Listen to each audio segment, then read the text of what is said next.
Okay. Hello, everybody. We are live. I'm so excited to welcome back to the stream and the video that will probably go out on the YouTube channel. PD Master Nate Solon, he is here. He just released his new course on the Semi-Slav. A lot of you guys know him. He's been a friend of the stream for a while. He's like the only consistent coach I've actually had, which means about like every 6 months we have a session, which is fine by me. But yeah, I really like the way that Nate coaches. He brings a lot of experience from his background as a data scientist and a professional poker player. But yeah, with the new course, I thought it would be cool to have Nate come on because, as some of you know who've been watching, I sometimes struggle against D4 with the black pieces. So we're going to learn some things from some of my games. And before we get started, though, Nate, why don't you tell us about the new course that you just released? Yeah, awesome. Well, yeah, thanks for having me back on. It's always fun. But yeah, so I just came out with this course for black versus D4 and actually versus everything but E4. So C4 and knight F3 and everything else. Um, so it's on Chessable. It's 100 repertoire, which means it's 100 total lines, which is like a lot shorter than a lot of the other courses, which I'm a believer in because I think even 100, like we were just talking about, 100 lines is already actually kind of a lot for most players. So I find it's not about memorizing like a huge volume of lines. It's about having an approach and a strategy that you can wrap your head around and like be confident rather implementing. Uh, so that's kind of what I try to do in my courses. And I've got one for white, I've got one for black versus E4. And then this is like, finishing the trifecta to be like a full repertoire because this is black for versus everything but E4. So it's like the three, I've got a full repertoire now. So I guess Awesome. I can move on and do something else with my life now that those are done. Yeah, I really like these 100 repertoires. And guys, if you want to check out the course, it should be automatically posting. I don't know it's not, but we will do this. Okay, there it is. We'll put that in the chat. Definitely recommend. Uh, Especially if you're, I would say like around my level or lower is probably the target audience. Yeah, I think it's a range, but I tend to think of like, club players, adult improvers, amateurs, like whatever you want to call it, that sort of middle range. For these opening courses, it's like it's not targeted at people who are just starting chess, but it's not really targeted at like masters and above. Although I mean like whenever I make these, I do like I play the lions and I use them and like they're good. So it's not like some like weird gimmick or something, but it's more so like 16, 17, 1800, that type of range where I mean, like you're a pretty good chess player. You're quite far from a beginner, but you're not like a chess professional either. Yeah, absolutely. And I mean, you won a tournament using one of your repertoires in the past, right? With the Ready course, I believe. Yeah, it's always funny because I'm always like really paranoid that people will prep for me, right? Because I've got these courses, so my whole preparation is out there. Like I don't generally put any like jukes or curveballs in. I just use the lines from the course. But so far, um, I've had good results with that. Like I don't maybe it needs I need to promote my courses better or whatever. But yeah, it's like I play the lines and like they seem to work pretty well. Yeah, I think people just don't prep as much as everybody's afraid they're going to. Yeah, I mean I think that's like a massive red herring for almost like a lot of players are like very scared of this, but in my experience, mostly not a real thing. Like if you're playing in like a closed norm tournament where it's like, you and nine people who are trying to become grandmasters and are like aspiring chess professionals and they know months in advance that they'll play you. Yeah, like they will Then yeah. probably prepare for you. But like anything short of that, it's mostly not a big deal. Yeah. I mean, in my experience, it's just like hard to prep for people because especially the tournaments I've played at, the bigger ones, it's like you get your pairings like 15 minutes before the round, and like how are you gonna how are Yeah. you gonna look that Uh, up? But anyway, yeah, I also find like most people, most people do not necessarily are not easily searchable online. Like at least if you're talking about yes, like amateur players in the United States. But yeah. exactly. It's hard. Yeah, that's why I don't really care either. I'm like, I know my openings well enough. They can know. I'll just out prep them anyway. But anyway, let us jump in. I sent you a whole bunch of games. I don't know which ones you've chosen to go through or how exactly we're going to do this, but I will just let you take it away. Sure. Yeah. So basically, we're talking about like black versus D4. I mean, my course is on the semi-Slav. You play some semi-Slavs, like depending on the move order. So that's sort of a natural topic.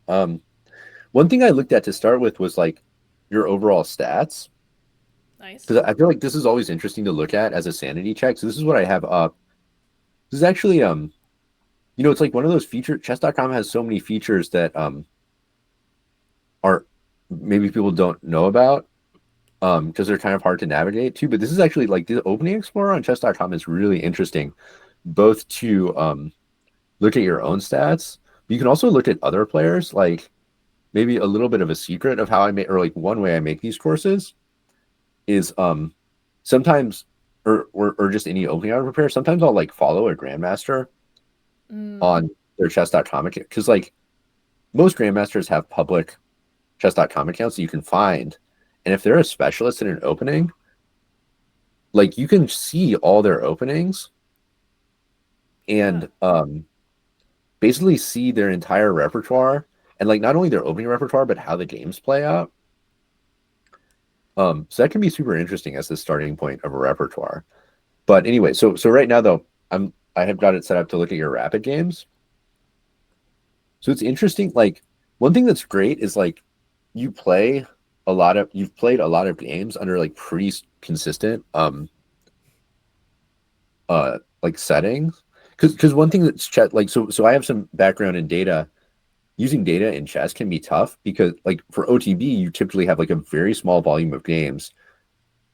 And Mm, often you could argue that like the conditions are always changing. Like your opponents are changing, your abilities are changing, maybe you're changing your openings. So it's like if you have 5 games in an opening, it's statistically speaking, it's hard to draw any conclusions from that. right. But you have like thousands of games that have been played, on the same site with the same time control.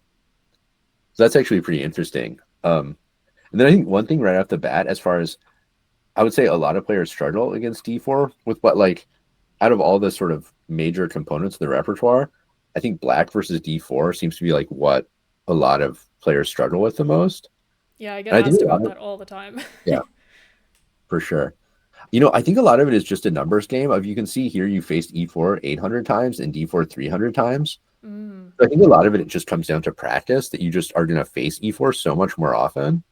Like it may be that positions rising from D4 are like more nuanced or complicated, but I think it's mostly just the sheer volume of games.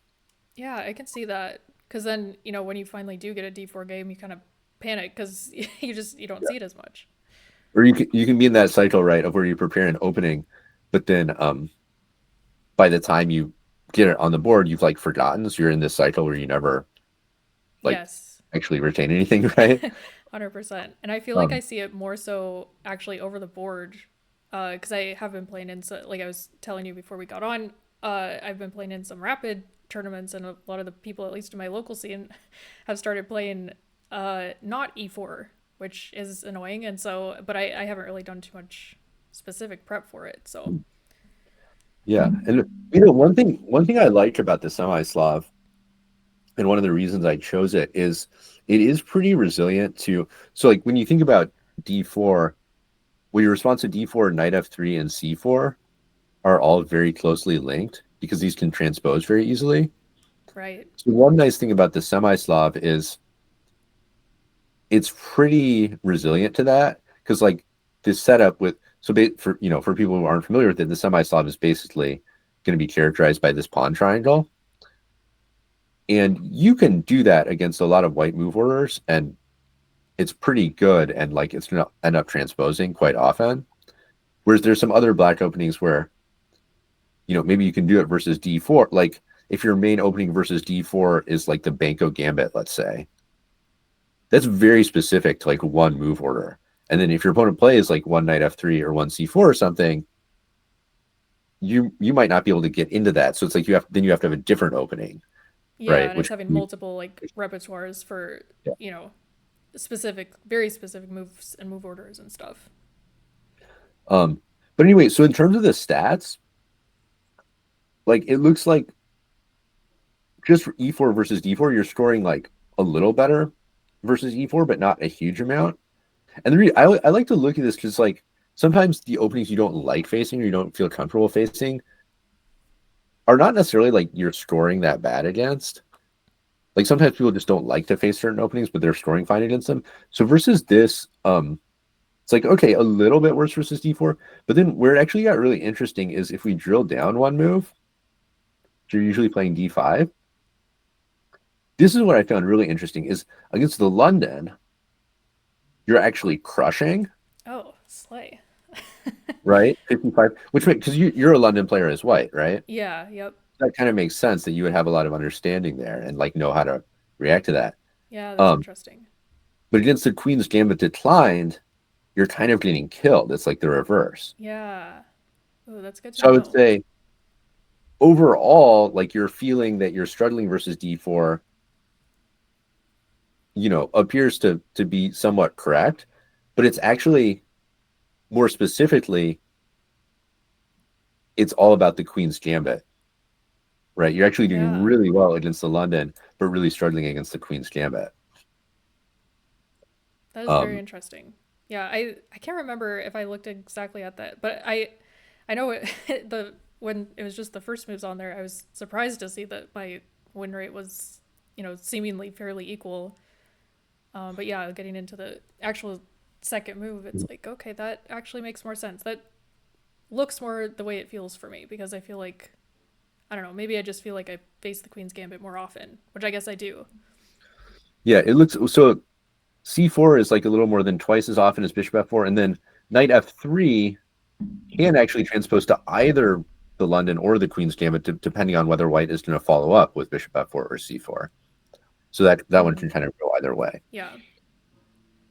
But yeah, maybe we can switch over to the game. So you had I think this was the OTB game, or wait, this one. I think you sent one over the board game, and then the remainder were online. This was Black versus Shapiro. Is that right? Yep, that was. I think I sent two OTB. Mhm. This was the draw, Okay. and this was the Queen's Gambit. Yeah. Yes, you go for so you're playing two e6. So you're playing like a Queen's Gambit declined move order, Yes. right? And is there so what's like sort of your I guess maybe to start like what's your thought process as far as like your black repertoire versus D4 in terms of which openings you're playing and like the move orders you're using and stuff like that. Um. So recently, I like for once just tried to actually like create a repertoire, which was just me like simplifying what I basically just already play without having really studied it in the past.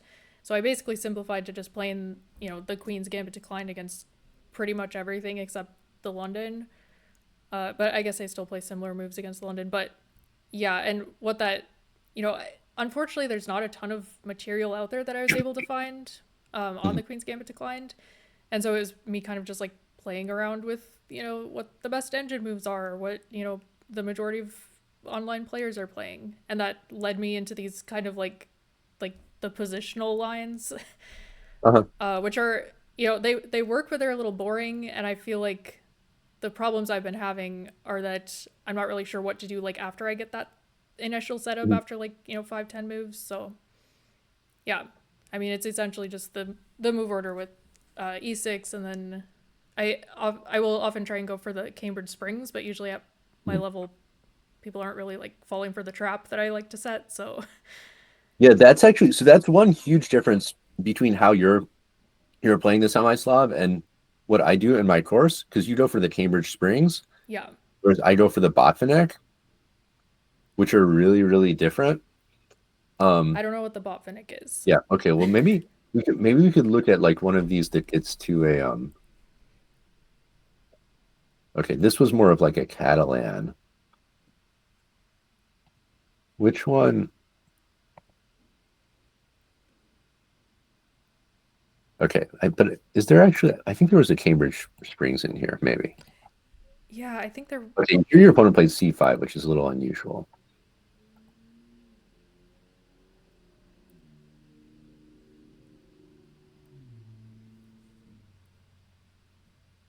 Okay, maybe we could do, well, this is like,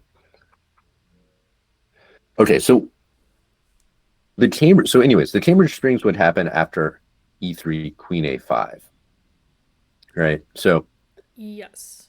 you step out of this pin, and then you're pinning white's knight rather, and you're also setting up potentially some sort of attack over here, maybe knight e4 hitting both of these. So if white's not careful, they could blunder this bishop over here very easily. Yes, that's what was appealing to me about it. But unfortunately, people typically don't fall for that. Yeah. Well, maybe I can show this. Yeah. So in this game, again, you're playing the e6. So the way I do it in this course is I start out with, so you play e6, which is like the queen's gambit declined. In my course, I play c6, which is the Slav move order. So you can get to um uh a semi-Slav either way, because the semi-Slav is defined by both of these moves. So Right. like anything with move orders, there's trade-offs. Um, one downside of playing this is like in the first game we looked at, white can play this version of an exchange queen's gambit declined, which is sort of dangerous. Like they get to pin your knight, and in this exact move order, it can be hard to develop this bishop Right. just because you don't necessarily have time to do it. There's sort of some trade-offs with that. So this is absolutely playable for black. But it's like one option that white has that can sort of cause some problems. Whereas if you go with the Slav, they can do the exchange Slav, which does annoy some people because it's like arguably kind of boring, but also I would say like pretty harmless, like not that hard to deal with, really. Yeah. Um, but in terms of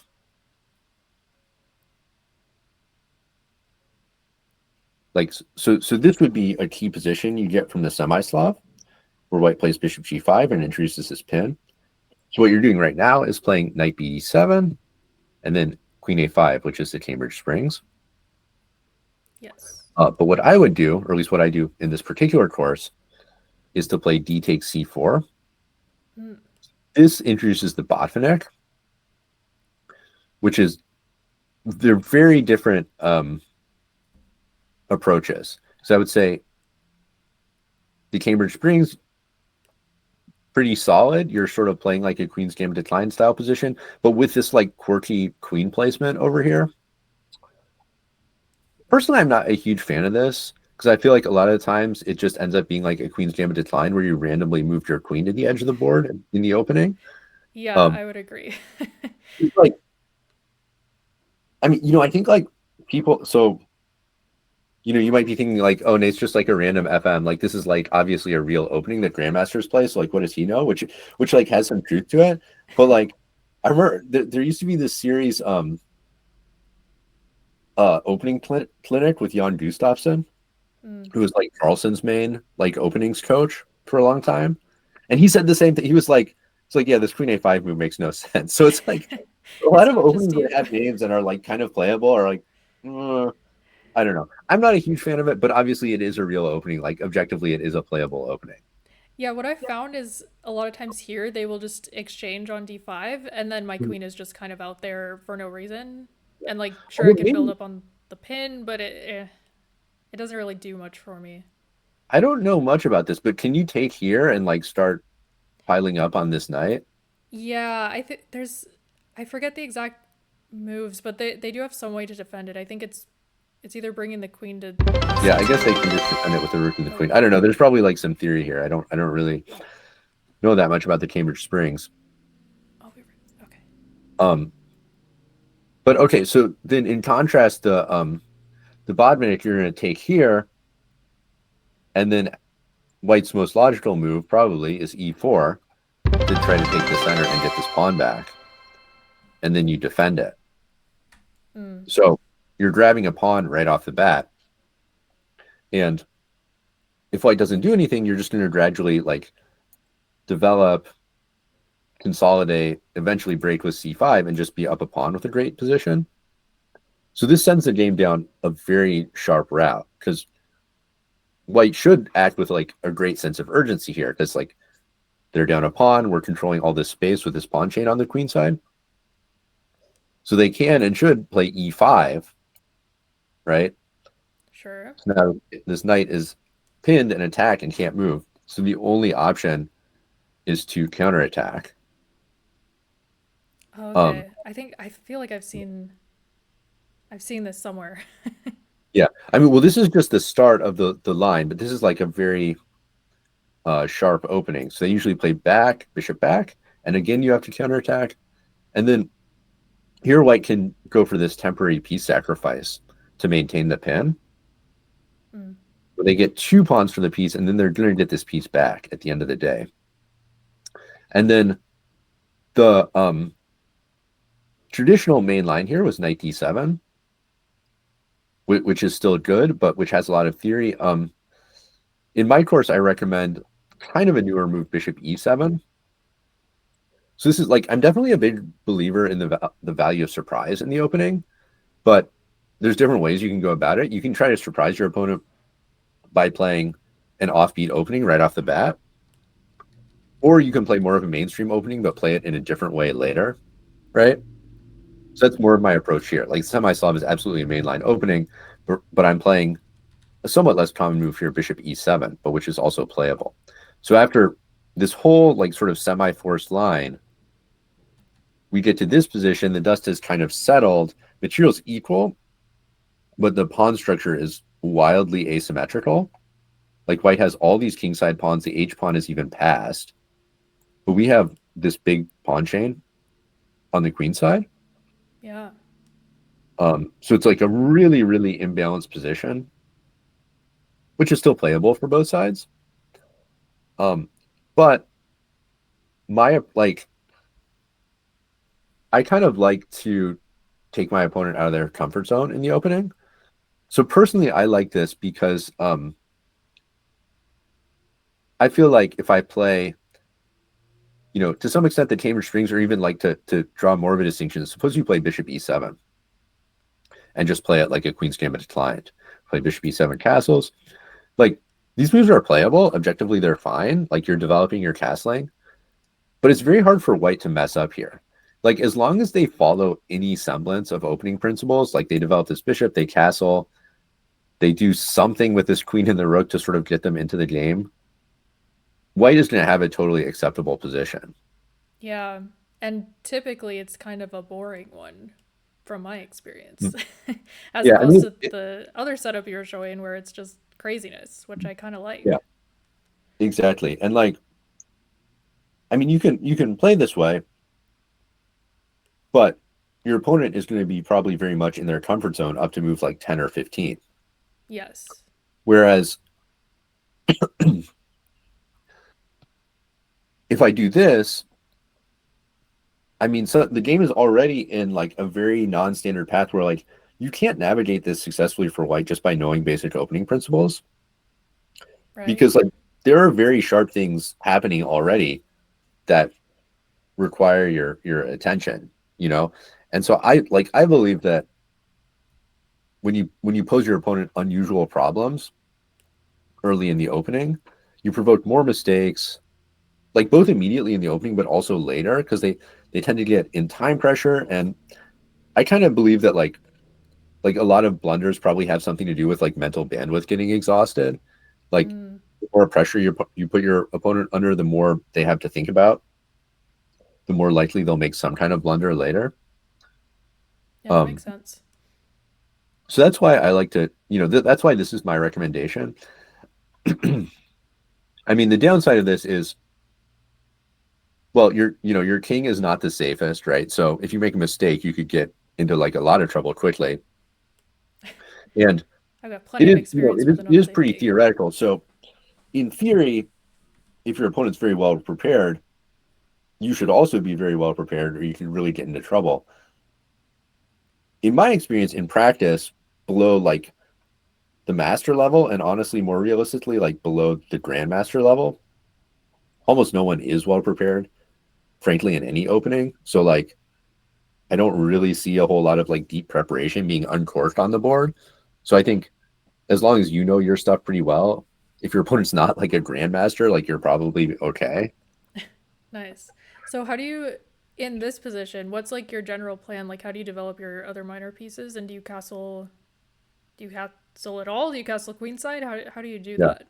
Well, that's a great question, and like really what you should be thinking about, because I would say like from your games, my overall impression in the big picture was where you're getting into trouble is not necessarily like the opening, like the first few moves, but more so the middle game of like I don't like I didn't feel like you have a clear sense of like, okay, now that I get to this position, like how am I going to apply pressure to my opponent and win the game? Yes. I found that too just looking through because I had just opened up and gone through some lines in like in opening tree and just it's you're right, it's not like I was losing completely out of the opening. It was like a little bit into the middle game and you kind of see me just kind of like shuffling pieces around and like the pieces are kind of just like what are we doing? We don't know. Yeah. Yeah, So, I often describe it in terms of like, are you choosing a play from the playbook or are you writing the playbook during the game?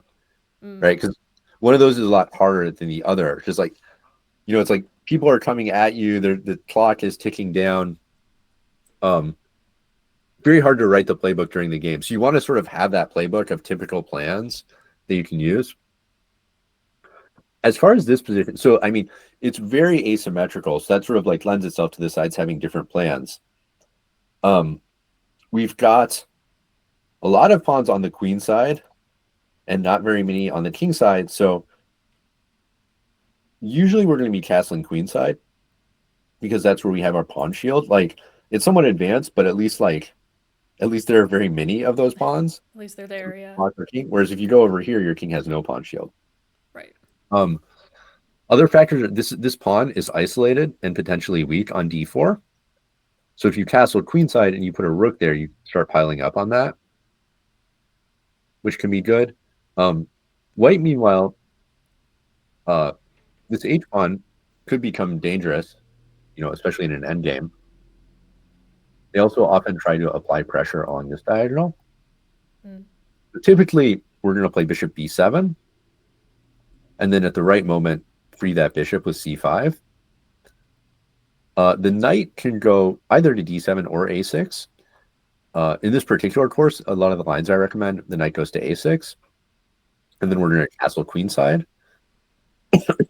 and pressure d4 is one idea.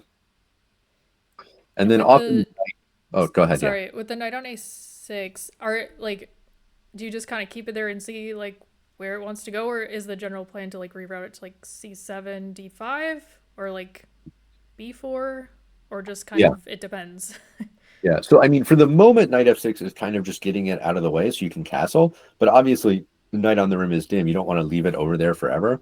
So often, it's going to go to b4, and then d5 is a great square, or on a really good day, maybe d3 would be amazing, Mm. if that bishop moves.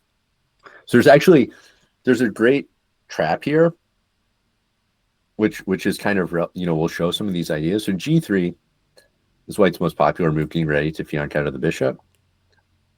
Bishop b7, bishop g2, and then here's like a key idea that makes this line work. So for the moment, this is pinned. So white may be threatening knight takes b5.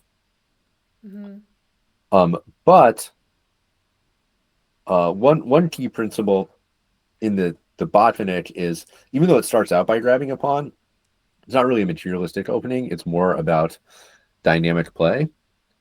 So a6 here is not a great move because you don't want your bishop to just get trapped back here while you're playing passively. Right. So actually, the better move is knight a6, which looks like you blundered a pawn, but this is actually the start of a sacrifice. And it's actually so that was pawn number one. This is actually, there's a triple pawn sacrifice in this line. Ooh, okay. So you castle queenside. So just continuing the development plan. So here's pawn number two, right? Check. And then king b8, pawn number three. So you've given up 3 pawns.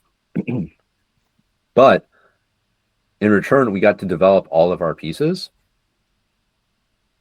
So now you can play knight b4, hitting the bishop and threatening to come in here. Mm. So the most common move, and what's interesting about this particular trap is that all of white's moves that I'm playing so far are the number one most common move Ooh. at like the amateur level in the online database. So that doesn't mean you will like get this line, obviously, because it's like we're already at move 18, and you start multiplying 50%, whatever, it gets to be a small number. But it does mean it's like, to me, it shows that like it's easy for white to go wrong. Like this is exactly what we're talking about, right? Like we're putting our opponent in a situation where like they can't just play normal, obvious chess moves and get a great position. Yeah, and they all seem like natural moves. Yeah. And then bishop e4 was the most common move. Now we can grab this pawn. Okay. Well, so maybe we can do this one as a puzzle for your viewers. Black to play here. Ooh. I'm going to use it as a puzzle too.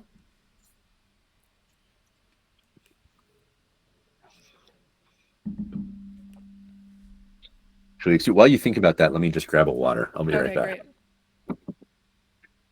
Chat, help me out here.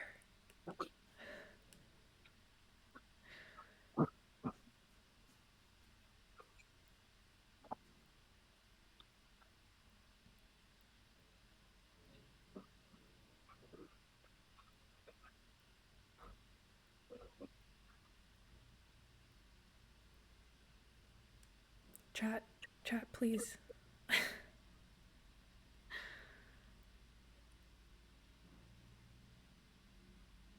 What's the move, chat?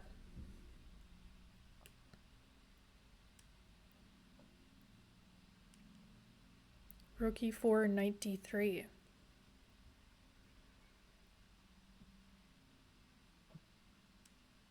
Yeah, I really do want to take that.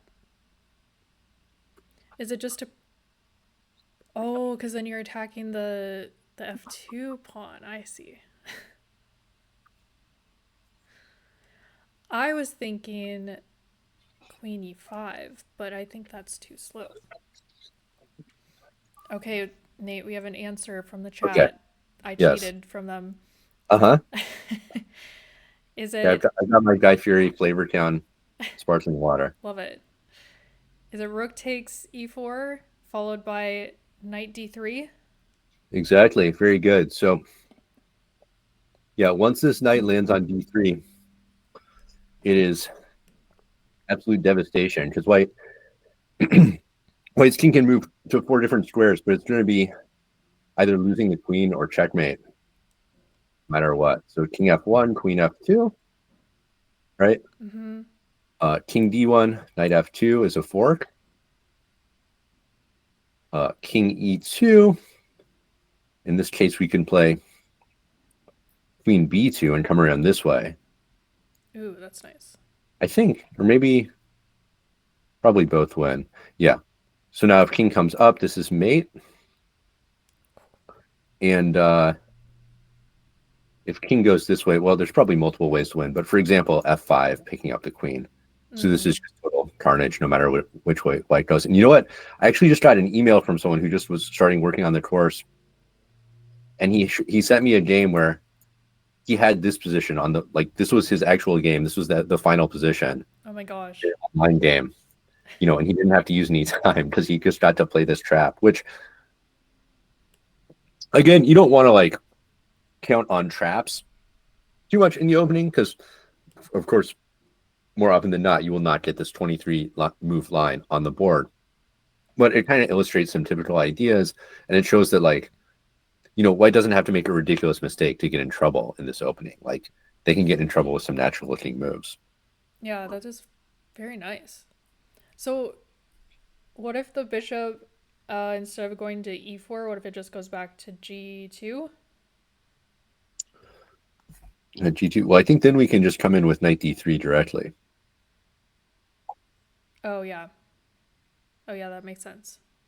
And then Oh, so bishop e4. Okay, sorry, I'm just understanding that the whole reason for the bishop e4 was to prevent that move.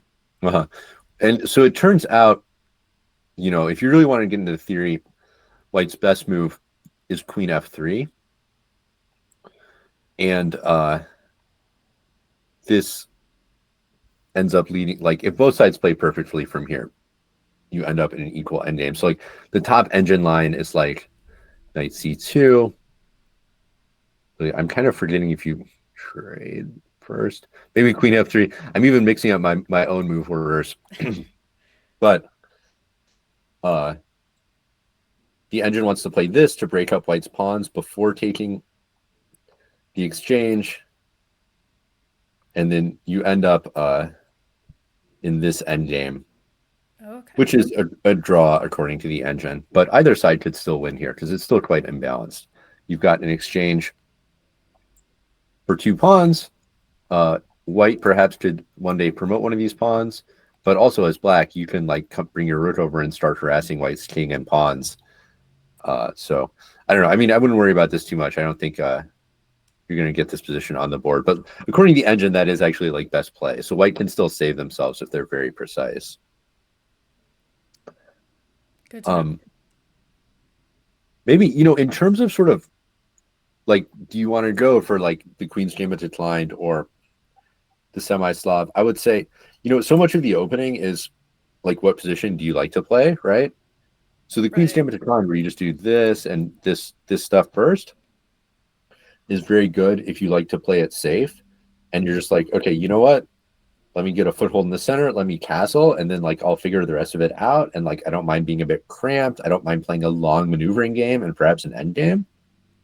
Then the Queen's Gambit Declined is really good for you. But if you're more like, you know, I want to mix it up right away and get like sort of a non-standard position and play more ambitiously, then that's more of the Semi-Slav. I see. Yeah, So like, yeah. for me, like, especially because I've been playing in these local tournaments and I end up playing the same people over and over again. So it's like I know what they do if they're a Queen's Gambit player. I know that Mhm.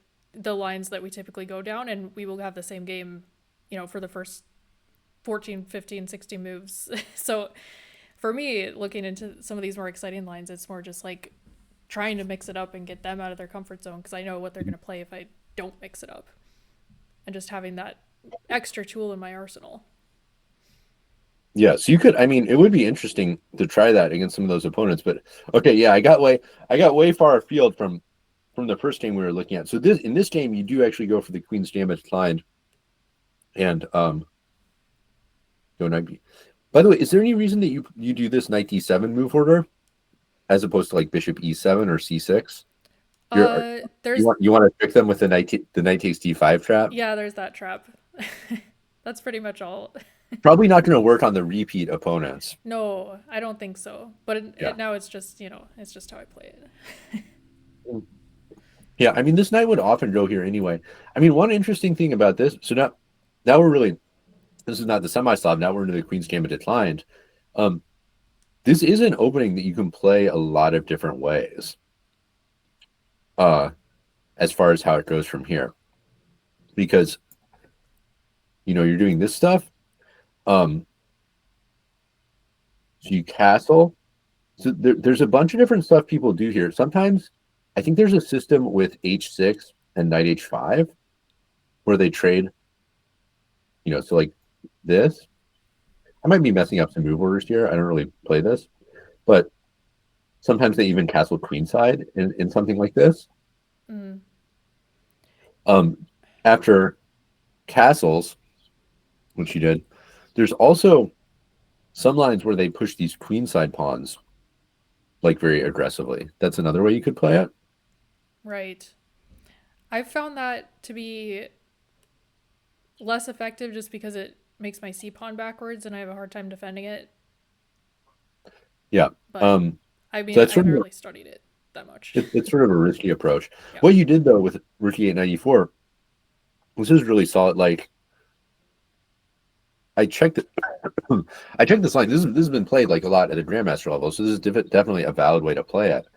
But then this is maybe a good spot to talk about how important middle game plans are, right? Yes. But here, so far, the way you've played it is 100% correct. Like many strong grandmasters have gone this way, but then the question is, how do you play this position? Right? Like, what is your plan here? Yeah, I think that's kind of my problem is I don't really know.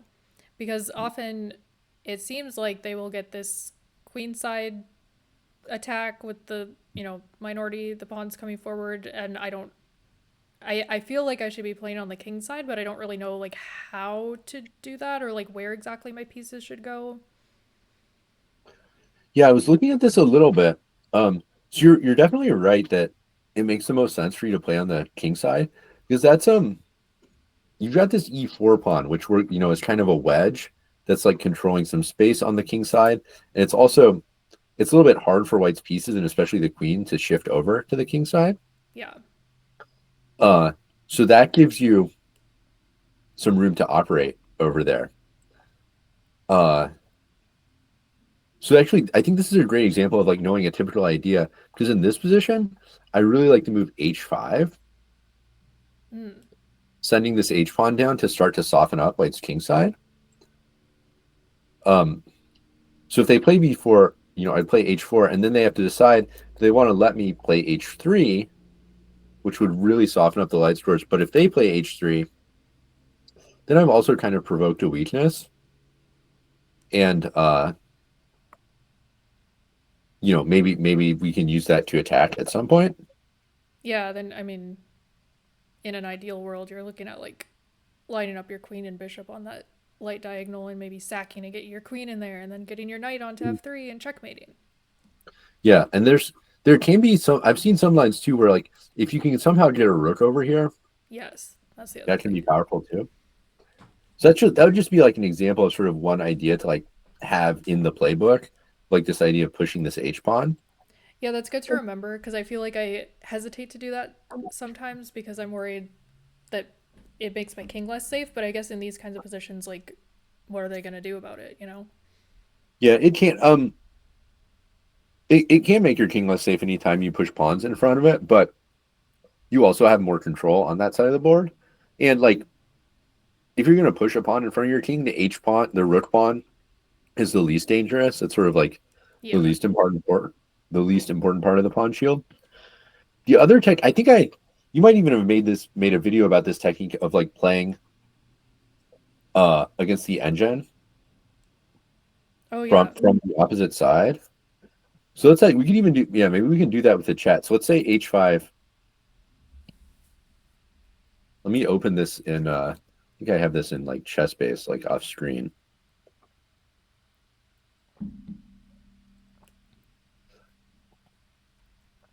Let's see, this was Shapiro, yeah. Yeah, maybe this would be a fun exercise. Okay. So like you or the chat can play white, and then I can have the engine play black. Mm. Okay. If anyone in chat wants to say moves, you've been very quiet because I think you're being good listeners, but you can talk. We'll give you a second, but otherwise, I'm going to say a move. Like my plan here for white, I want to move my knight to like f4 or play b4. Okay. So either knight f4 or b4. Yeah. Okay, which one do you want to go with? Okay, I'll actually decide. I'll play b4. Okay, so you're trying to do the minority attack. Okay, let's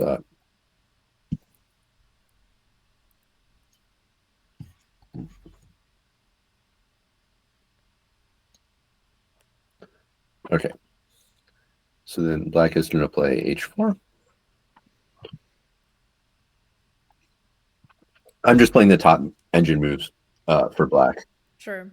off screen. Um.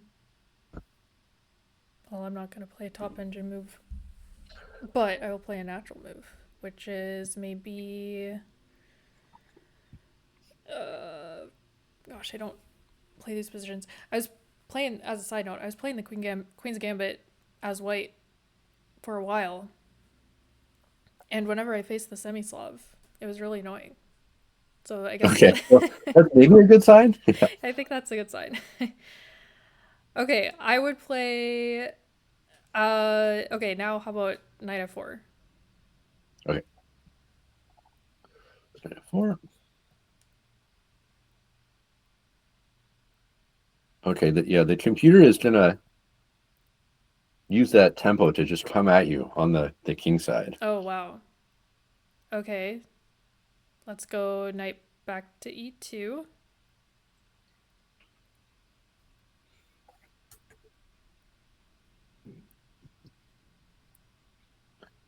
Okay, h3. g3. Oh, my light squares are terrible. Yeah, the computer's gonna play bishop g4. Actually, the engine evaluation here is already swinging quite far in black's favor, minus 1.5. Oh, wow. And So basically, it thinks it's going to play bishop g4 and knight g4 and checkmate you over here.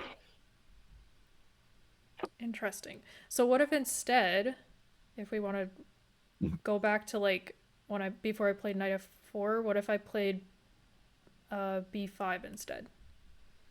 Sure, b5. And by the way, this is maybe just to like go back, just like for like the viewers or whatever who haven't seen the drill. So the point of this drill, I learned this from GM Eugene Perelstein, who's my co-author on my evaluation book. Eugene's really good at opening preparation. So he's a grandmaster, but he's even like worked for like 2,700 plus grandmasters for opening prep. So he's super good at opening prep, but he taught me this drill of to understand the plans, play against the engine on the opposite side, right? So here we want to understand black's plan. So we're playing against the engine as white. And the idea is I want to understand how, as black, I can crush typical moves that like players at my level would play. So Yeah, this is often how I will develop my repertoire if I don't have Nate telling me what to do, or if I if I don't have a course or a video. um okay, let's see. What do? We played h5, b4, and what you're doing of like giving yourself a take back and trying something different is very much allowed and encouraged in this drill.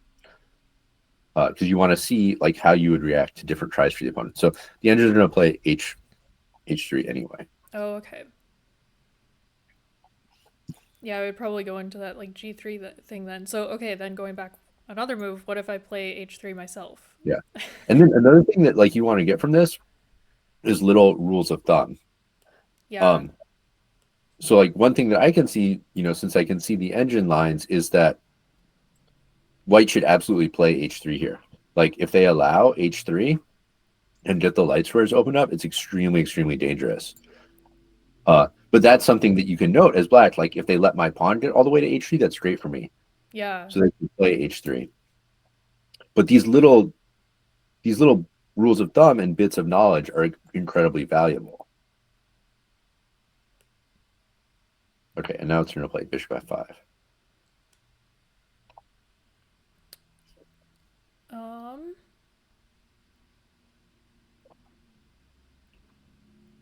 okay. Kind of my other idea is like knight a4 and knight c5. Maybe that doesn't Mm-hmm. work as well here, but sure, we can try that maybe. Knight a4. Yeah. I just don't like that knight placement on e2, but that's how my opponent plays it, so. Okay, that's going to. So it appears that the computer is lining up for a sacrifice on h3, seemingly. Yeah. Yeah, so then the question is can you play knight c4 anyway? Or knight c5, I mean. Yeah, I would see. Probably this makes the most sense, right? Yeah. Displace the queen. But then maybe it will go, it's going to go back to c8. So then do I have to go like king h2? Maybe. You can also see, like, I love doing this too, because you can see how powerful a planet, just like from White's perspective, it's like a tough spot to be in, right? Like, Yeah, it's scary from did I this put side. this issue? Like, I don't know. That's like a tough decision. Yeah.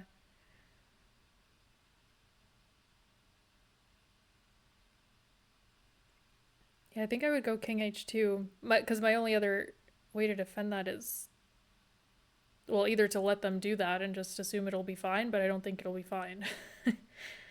And I don't really want to play knight f4 because I see what they're going to do if I do that. All right, so now it's going to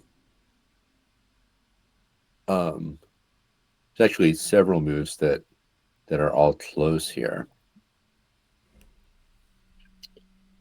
One is a5, undermining the queen side. Ooh.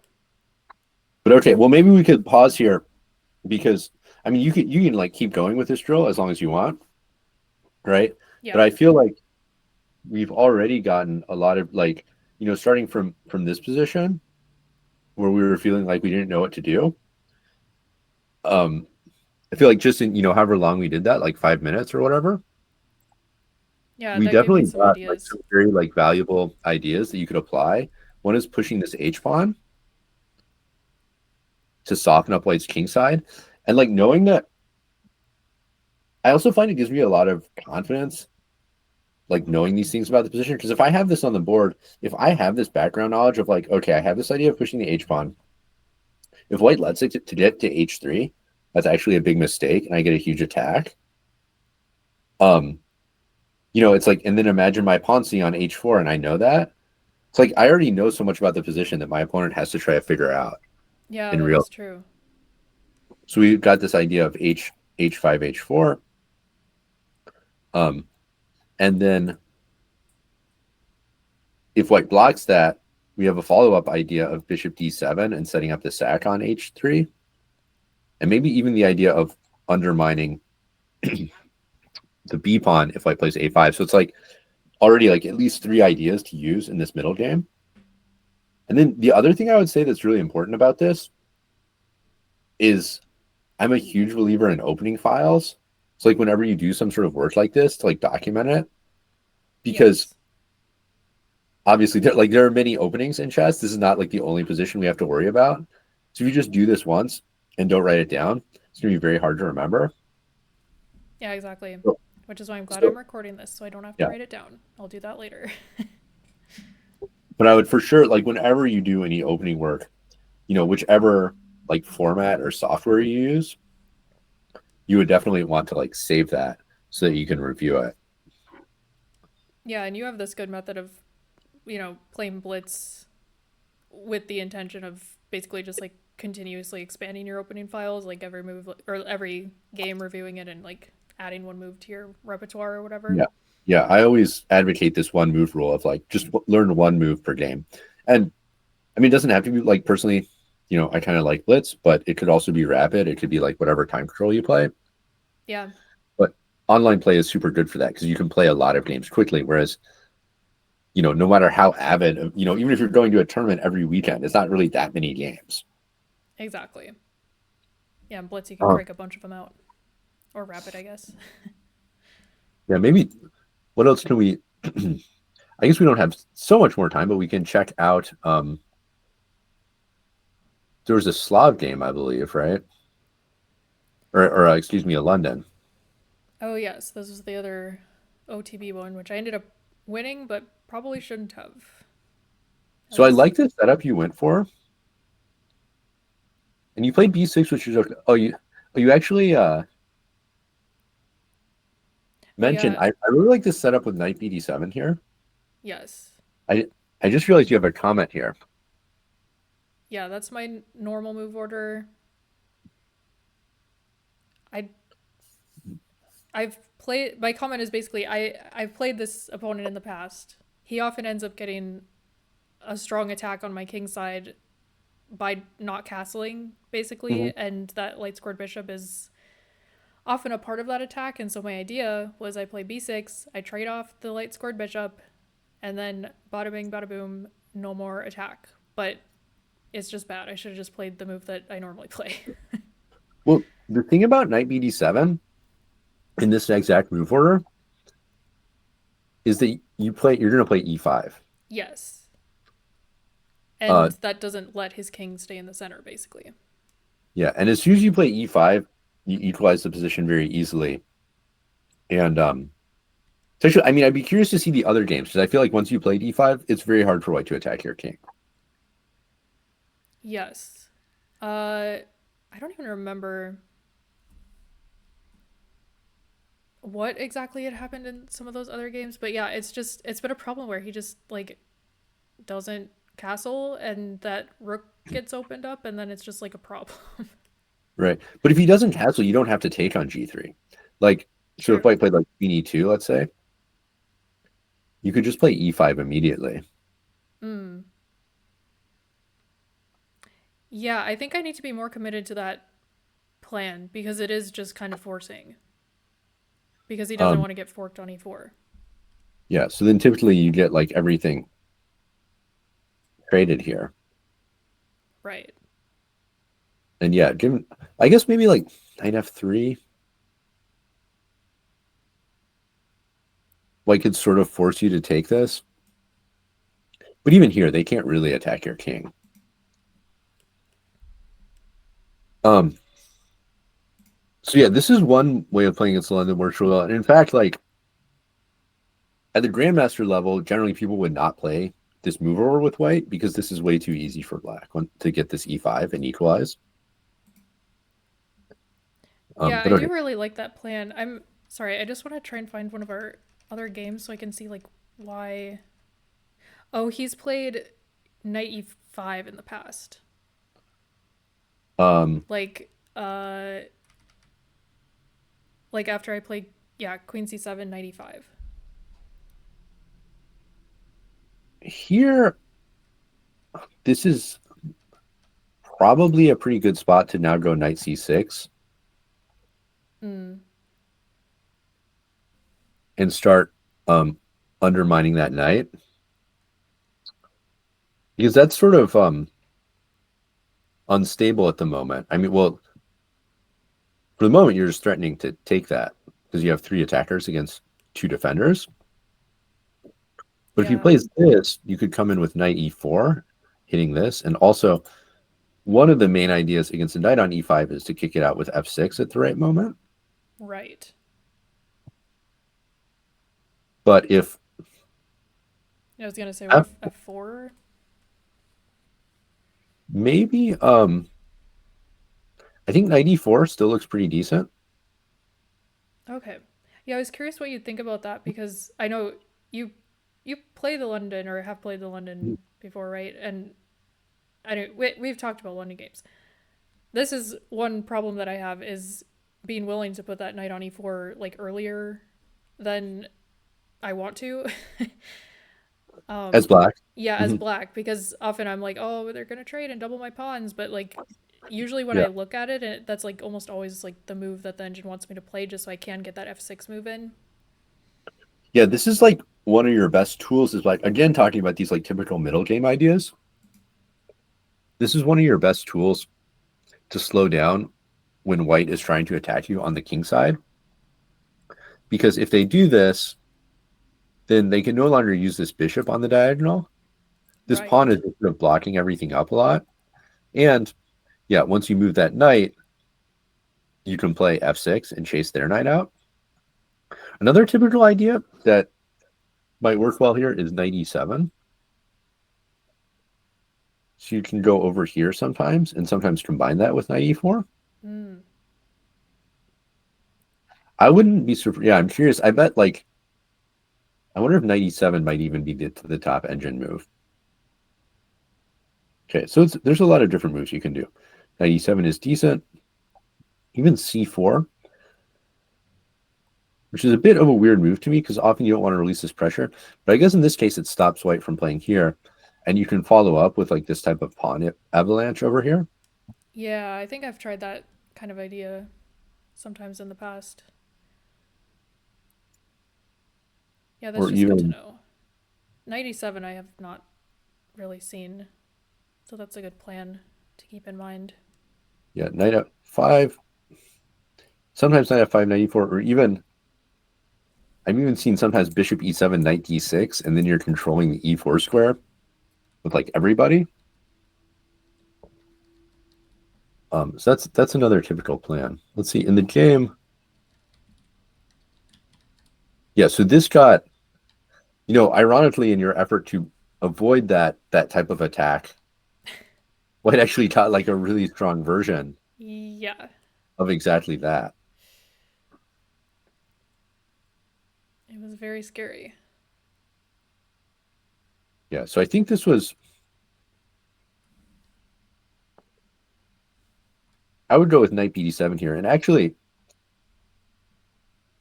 if they castle and you don't want to go for this e5 plan, which is very solid but like a bit dry, you can still play bishop. You can still play b6 here if you want to keep more pieces on the board for the moment.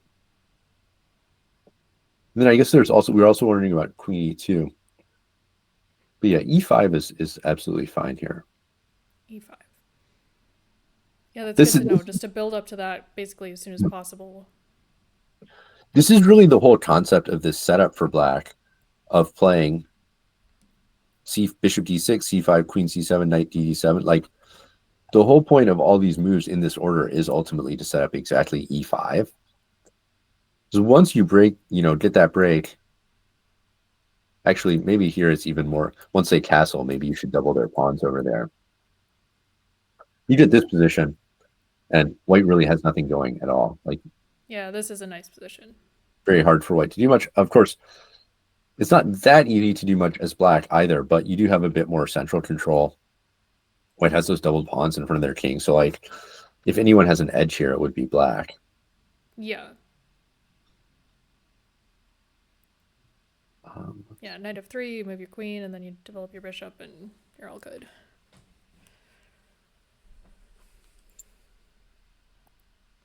yeah, you can. This bishop can go various places, but like you can play even this and bring the rooks to the center and sort of take it from there. Okay, maybe what else have we got?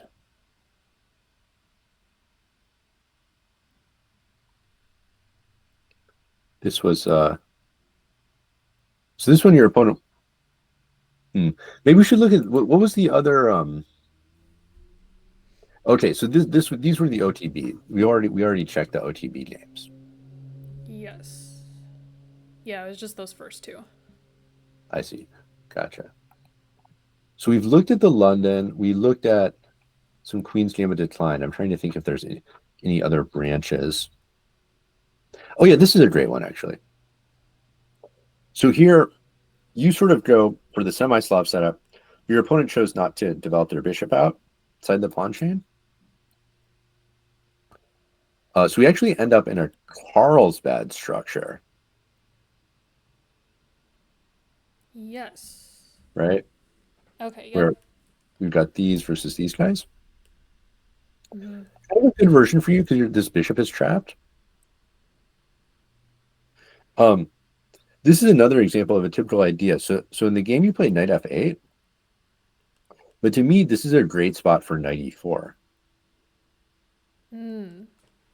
because you're sort of establishing that knight. I guess not technically an outpost because they can move the f pawn, but it blocks the e4 advance, and then you can use that to sort of build up a kingside attack. Yeah, that makes Uh, sense. So if they go like, I think the reason I'm always afraid of putting my knight there is I'm like worried I'm not going to be able to defend it properly. So is f5 a way to defend it ever, or do you yeah, want to go like knight f6 first, or like I don't know. yeah. Sometimes you could play f5 knights. I mean, for the moment, well, obviously they can't do this because they would get forked. Right. Um, but if they played something like queen c2, you could play f5, which is reasonable. I might play knight f6 though, because it also opens up the bishop and keeps my position a little bit more solid for the moment. Okay. Actually, what's funny is if they took this way, now this actually looks quite similar um, to that position we had, Yeah, it does. right? Um, so you could even maybe try to use this idea of Mm. sacking on h3, or also, I mean, queen e7 first also seems fine. Yeah, that's good to know. It's funny how, you look at it one time in one certain position, and then those ideas kind of like blossom in similar positions. I actually just maybe I can show you one game really quickly. I just had a game in my most recent tournament, which is not really that recent.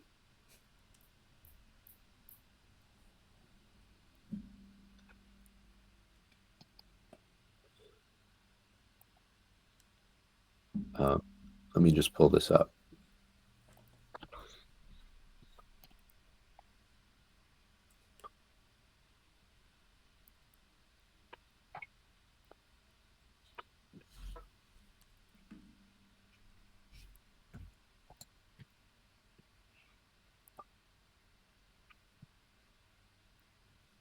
So I can add.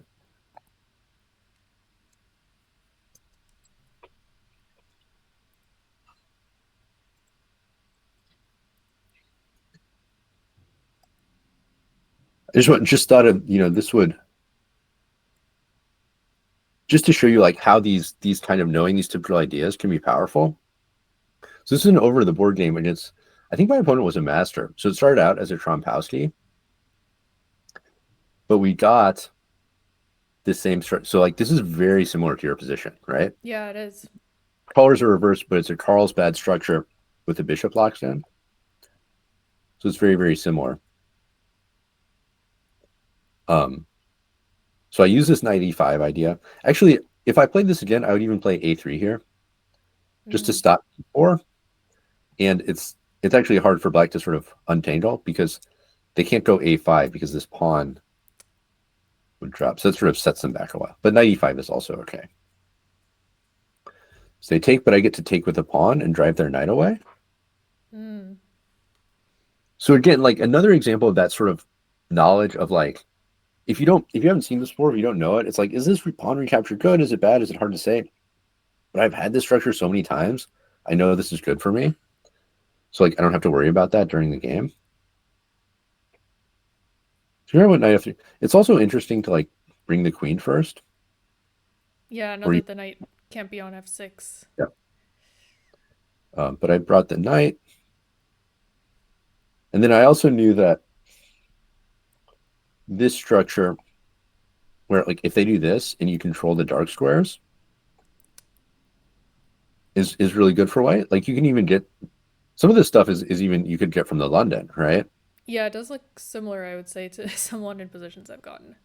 Right? Like you put the knight on e5. When they take, you always take with the pawn Yes. and drive their knight away. So my opponent played this. But now this like these pawns are really weak. Yeah, and their king is open. Um, so yeah, I don't want to like analyze too much move by move, but essentially my opponent got this terrible position where all their pawns were weak. And then at this point he blundered. Okay, here's one more puzzle for the chat. Wait to move. Mm.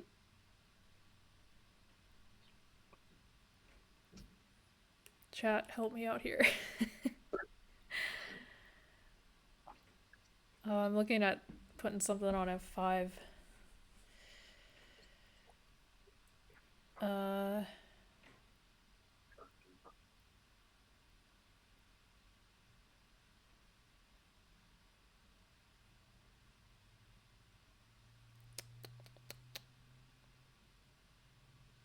oh, can you just go knight f5 and then if the rook goes back, you have knight d6? Yeah, exactly. The knight comes in. We have a pin here, so we can't really take. Right. But then 19, or actually, well, my opponent just chose to play this way and just let me take the knight, or the rook rather. Oh, nice. But if they went back, I would still have forked and won an exchange. So I went on to win from there. But like, this is even like a master opponent, and just by like utilizing like some of the same ideas we just talked about, I was able to win this game where like I didn't have to do a ton. I just used an idea I already knew, got a great position, and then after I brought the rest of my pieces into the game, my opponent blundered an exchange. Yeah, that is, I feel like just like a nice lesson in like, the plan and you're able to coordinate your pieces toward that plan. Um, and it does make it so much where it's like there's such a huge difference between I know the big picture thing I want to do and I'm figuring out the implementation versus I have no idea what I'm even supposed to be trying to do in the position. Right. That's something like when I play Blitz or Rapid or whatever online, that's something like I'm very attuned for. Is like that feeling of like I have no idea what to do in the position. Um, because that would definitely be a spot where I want to go back and review and get an understanding of like my plan there. Yeah, that's a good mindset thing because I feel like a lot of times, people aren't really, like you said, attuned to when that is happening. Because I feel for me like that is happening a lot in my games against, like, for example, the Queen's Gambit as black. And so, yeah, just like being able to recognize that, and like that's the part where if you're doing some studying, that's a good place to work on some things. Yeah, and I think it's like it can take a little bit to get the feeling up because like if you're a relatively new player, that might not be easy to sense. Just like it's like okay, I don't know what to do in any position, so I don't know how to like like what's the difference between the position where I do and don't. But I think that's like a huge thing as you're getting up into that like intermediate and advanced level of the whole game gets more specific. Like when you're starting out as a beginner, it's like, okay, how do I avoid blundering pieces? Like just need to know which pieces are attacked. That's huge. Yes. And then you get a little bit better at that. And it's like, okay, now I can think about like forks and pins and like, somewhat more complex tactics. It's like that's deciding the game a lot. But then once you get to the level of like intermediate plus where you and your opponent have like a pretty good handle on that and there's fewer just gross blunders, then planning starts to become more important. And like planning really turns out to be like, I would say like highly position specific and pawn structure specific and opening specific. Like people sort of want like an all-purpose algorithm to find a plan in any position. I think the way it really works more so is like experience and more like micro plans in specific positions of like in this pawn structure, here's what I do. Right. Like in this opening, here's what I do. So it does take a while to like start to fill in those gaps. Yeah, and that's why I think it's bad to be like constantly trying to like switch up your openings and stuff, because then you're not getting those like quote unquote familiar positions that, you know, you'll be able to soon see the kinds of plans that work and the kinds that don't. I've also found that like I used to hate just like looking at master games, but as I've gotten more familiar with my own openings, I found them very helpful, especially like learning the Sicilian recently, to look through master games, because it's like being able to see like, okay, what are stronger players like actually doing out of the opening phase of the game, and that Yeah, just for gives you sure. It's a ideas. different, we use that technique of playing against the engine today, but looking at master games and looking at model games is another great technique to try to address that of like understanding middle game plans. And I Yeah. think, what you said, I would agree with it. Like most people probably switch their openings too often. There is like, I wouldn't say never switch your openings because like it can be nice to get a fresh perspective and it's just kind of fun to learn a new opening. But what I find is like at some point things sort of like click in with an opening where it's like I start playing an opening and everything I'm seeing for the first time. Yeah. So like I'm often losing a lot of games quickly and it's really annoying and it kind of sucks. But like every game I'm learning something new and I'm updating my files. Um and then at some point, maybe it takes like 100 or a few hundred games. It sort of clicks in. Now it's like everything I'm seeing for like the second or third or fourth time. So I'm not just being taken by surprise by everything. I'm like, oh yeah, this is what I said, and here's my plan here. Yes. And then that's where it starts to really work and get fun because you're I like, oh, they always do this, and then this is how I beat them when they do this. And then like the real beauty of that is if you can do that online and then you go to the tournament, that's a really good feeling when you're seeing over the board and you're I have like 6 blitz games in this line that I remember and I know exactly what I do. Yeah, and like right? you're very comfortable, Yeah. whereas they may have never seen that particular line before. And I find like that type of knowledge and memory that's like based on your own games is much more robust than like if you just looked at something once in someone else's course. Right. Yeah, you actually have So to do the work of playing it and like yeah, yeah, it'll stick with you a lot better if you actually do the play the games yourself. yeah. So still buy my course, but also play a lot of chess. You can't only do the course. You have to you also have to play a lot of games. Exactly. But I've got some more lessons today, so I should probably jump off. Oh yeah, of course. Well, thank you so much for your time. We've gone far over an hour. But guys, I just put the link in the chat again. Definitely check out the Semi-Slav course. Nate also has other courses that you can look at as well, but this is just the most recent one, so you should check out all of them. And yeah, Nate, thank you so much. I feel like I'm gonna take away a lot from this and hopefully start destroying people a lot Yeah, faster. maybe And give the Botvinnik a shot yeah, if that type of like aggressive, chaotic energy appeals to you. absolutely. Well, especially when I'm playing like rapid games, it's like I mean, Yeah. I Well, don't want to be especially if your bored. opponent, you've got these like over the board opponents, like hit them with a little bit of a curveball, maybe. Yeah, I hope they're not watching because I'm definitely gonna study a lot before my next tournament. So Yeah. get ready. Well, Yeah, I thanks did. Yeah, again. I have like courses with my name on them, and people have never looked at them, so I think you're pretty safe. I'll be fine. They'll survive, or they won't survive. I'll Yeah. survive. They are going All down. right. Okay, I guys, thank you so much for watching. Oh, I should raid real quick. Sorry, Nate. Can you hold on just one Oh yeah, no moment? worries. I'll end the stream and then we can chat a moment after. Who should we raid? Who should we raid? What do you guys want to watch? Let's watch. Okay. And folks, I'll try to be live weekly now for a while, but may or may not actually happen. We will see. Be sure to check the Discord or just turn on notifs. We'll rate chess sharks. Chess sharks. Did it work? It worked. Okay. All right. Thank you guys. I will see you next time. Goodbye for now.